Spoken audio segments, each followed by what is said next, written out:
दोस्तों क्या होगा अगर डॉक्टर आपके माता-पिता से कह दे कि उनका बेटा शायद कभी सामान्य ज़िंदगी जी नहीं पाएगा?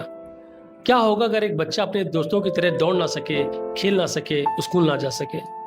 और क्या होगा अगर वही बच्चा एक दिन हज़ारों लोगों के लिए प्रेरणा बन जाए? दोस्तों नमस्कार, मेरा नाम है प्रमोद और आज की कहानी तेलंगाना के वेंकट रमना की है। लेकिन ये सिर्फ एक लड़के की कहानी नहीं है, ये एक माँ के आंसुओं की कहानी है, एक पिता के संघर्ष की कहानी है और उस परिवार की कहानी है जिसने हार मानने से इनकार कर दिया। जी हाँ दोस्तों, वेंकट रमना का जन्म एक साधारण परिवार में हुआ था। घर में खुशियां थी, माँ बाप के सपने थे कि उनका बेटा बड़ा होकर कुछ बड़ा करेगा। लेकिन जैसे जैसे रमना बड़े होने लगे, परिवार को महसूस होने लगा कि कुछ ठीक नहीं है। जहाँ दूसरे बच्चे दौड़ रहे थे, खेल रहे थे, वहीं रमना का शरीर उनका साथ नहीं दे रहा था। डॉक्टरों के चक्कर लगाना शुरू हुए, जांच शुरू हुई, रिपोर्ट आने लगी और फिर एक दिन वो खबर आई जिसने पूरे परिवार को अंदर से हिला दिया। रमना एक गंभीर बीमारी से जूझ रहे थे दोस्तों। उस दिन सिर्फ रमना ही नहीं टूटे थे, उस दिन उनके माता पिता भी अंदर से टूट गए थे।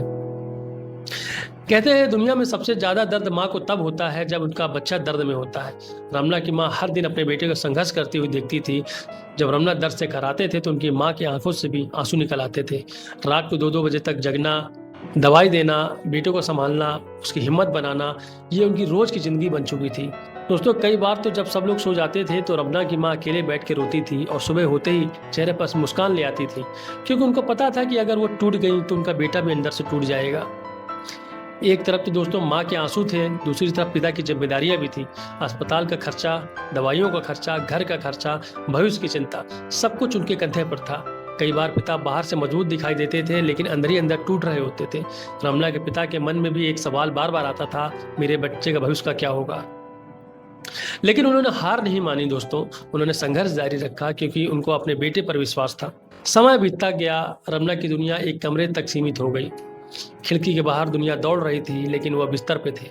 दोस्त आगे बढ़ रहे थे जीवन में, लोग अपने सपने पूरे कर रहे थे, लेकिन रमना की जिंदगी जैसे रुक सी गई थी। कई बार निराशा आती थी, कई बार ऐसा लगता था कि शायद जिंदगी ऐसी ही रहेगी, लेकिन किस्मत उनके लिए कुछ और ही लिख चुकी थी।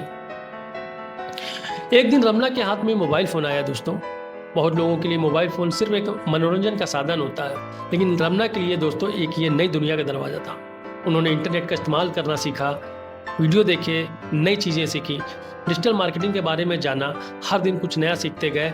धीरे धीरे उन्हें महसूस हुआ कि उनका शरीर भले ही सीमित हो, लेकिन उनका दिमाग और उनकी प्रतिभा पूरी तरह से आजाद है। दोस्तों रमना के लिए सीखना आसान नहीं था। बीमारी आज भी थी, दर्द आज भी था, मुश्किलें आज भी थी, लेकिन अब रमना बदल चुके थे। उन्होंने फैसला कर लिया था कि जिंदगी को बीमारी नहीं बल्कि अपने सपनों के हिसाब से जीना है। उन्होंने घंटों मेहनत की, कई नई स्किल सीखी, डिजिटल दुनिया में अपनी पहचान बनाना शुरू की। धीरे धीरे उनका काम की चर्चा होने लगी, चारों तरफ लोग उन्हें पहचानने लगे। दोस्तों एक समय था जब लोग रमना को देखकर अफसोस जताते थे, लेकिन अब वही लोग उनकी तारीफ कर रहे थे।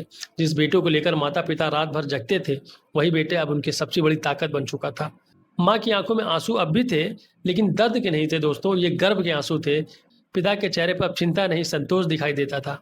जरा सोचिए, अगर रमना हार मान लेते तो क्या होता, अगर उनकी माँ टूट जाती तो क्या होता, अगर उनके पिता संघर्ष छोड़ देते तो क्या होता। शायद ये कहानी कभी बन ही ना पाती।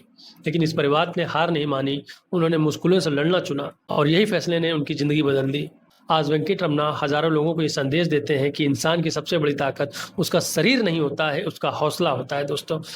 आशा करता हूँ दोस्तों कि रमना की ये कहानी आपको अच्छी लगी होगी, अच्छी सीख मिली होगी। दोस्तों अगर कहानी पसंद आई है तो प्लीज़ वीडियो को लाइक और चैनल को सब्सक्राइब करना ना भूलिएगा। मिलते हैं नेक्स्ट वीडियो में। जय हिंद।